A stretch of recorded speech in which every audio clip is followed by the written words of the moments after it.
বরানগরের প্রচারে এসে এই যে জনস্রোত কি বলবেন? দেখুন, আমরা অত্যন্ত আশাবাদী। বরানগর আমাদের পার্টির একটা অত্যন্ত শক্তিশালী ঘাঁটি চিরকাল থেকেছে। এখানে আমাদের যিনি প্রার্থী সায়নদীপ মিত্র, সারা রাজ্যের মানুষ চেনেন। সায়নদীপ মিত্র ওই সিনেমা করতে গিয়ে ব্যর্থ হয়ে সিনেমায় কেরিয়ার করতে পারেনি বলে পোস্ট রিটায়ারমেন্ট বেনিফিট হিসেবে রাজনীতিকে বেছে নেয়নি। আর সায়নদীপ মিত্র আজকে এই দল, কালকে ওই দল, তারপরের দিন সেই দল করে 12 ঘাটের জল খেয়ে তারপরে একটা ঘাটে এসে ঠেকে বরানগরে লড়তে আসেনি। ছাত্র জীবন থেকে বামপন্থী রাজনীতি করেছে। ভালো সময়, খারাপ সময়, সুখের সময়, কষ্টের সময় একসঙ্গে পার্টির কমরেডদের নিয়ে লড়াই করেছে, মানুষের জন্য কাজ করেছে। মানুষ সেই আশীর্বাদ করলে, দায়িত্ব দিলে আরও বড় পরিসরে মানুষের আওয়াজকে পৌঁছে দেবে। পার্থ চট্টোপাধ্যায়ের বাড়িতে আবার ইডির এই নির্বাচন ঘোষণা পড়ে আবার ইডির কি বলবেন? এই পার্থ চট্টোপাধ্যায় কি বাড়িতে 4 বছর ধরে প্রমাণ সাজিয়ে রেখে দিয়েছিল? যে বাড়িতে 2022 সালে একবার সারা রাত ধরে রেড হলো, মানে দুরাত ধরে রেড হলো, পার্থ চ্যাটার্জি গ্রেপ্তার করা হলো, তবে 4 বছর ধরে কি পার্থ চ্যাটার্জি ওখানে প্রমাণ সাজিয়ে রেখে গেছিল যে নাকি আগের বার ইডি নিয়ে যাওয়ার পথে কিছু পকেট থেকে ইডির পড়ে গেছিল? 4 বছর পরে ইডির মনে পড়েছে যে আমাদের পকেট থেকে পড়ে গেছিলো, যাই কুড়িয়ে নিয়ে আসি।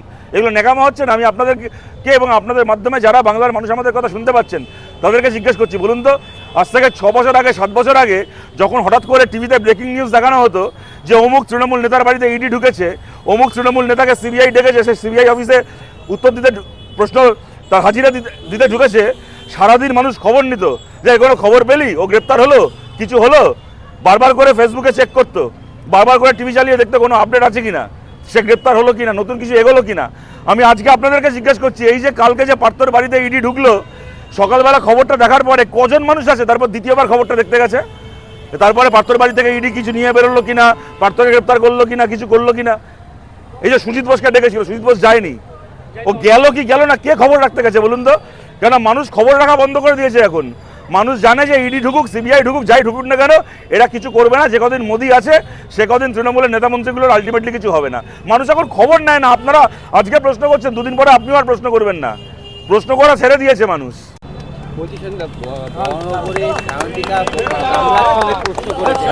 গামলা বলেছে বারবার, উনি বর্ণগর মানুষকে গামলা বলেছে, কি বলবেন? আমি যে বলতে পারবো না, আমি জানি না উনি গামলা বলতে কি বোঝেন না বোঝেন, আমাদের সেসব নিয়ে আগ্রহ নেই। বরানগর এখানে দেখুন, এদের এই সমস্ত সায়ন্তিকা বরানগরকে গামলা বলছে, সেটাকে নিয়ে সজল ঘোষের লোক ওকে নিয়ে একটা ছড়া বানিয়ে টিপ্পনি করছে। রাজনীতি না এগুলোর থেকে অনেক বড়, জানেন তো? রাজনীতি কোনো কন্টেন্ট ক্রিয়েশন নয় যে কেউ একটা লাইন বলে দিল, আমি সেটাকে দিয়ে পাল্টানো লাইনটাকে ছেড়ে দিলাম, মানে এটা রাজনীতিতে কখনো হয়? কিন্তু ওইটাই একমাত্র রাজনীতি নয়। বরানগরে আজকে কতগুলো স্কুল বন্ধ হয়ে পড়ে আছে, 2011-এর পরে কতগুলো স্কুল বরানগরে বন্ধ হয়েছে। বরানগরের আজকে যখন আপনি এখানে দাঁড়িয়ে আমার সাথে কথা বলছেন, এই সময় বরানগরের কোনো ছেলে, কোনো মেয়ে হয়তো হাতে জামা কাপড়ের সুটকেস নিয়ে হাওড়া স্টেশন, শিয়ালদা স্টেশনে দাঁড়িয়ে আছে দিল্লি, বোম্বে, ব্যাঙ্গালোর, পুনা যাওয়ার ট্রেন ধরবে বলে।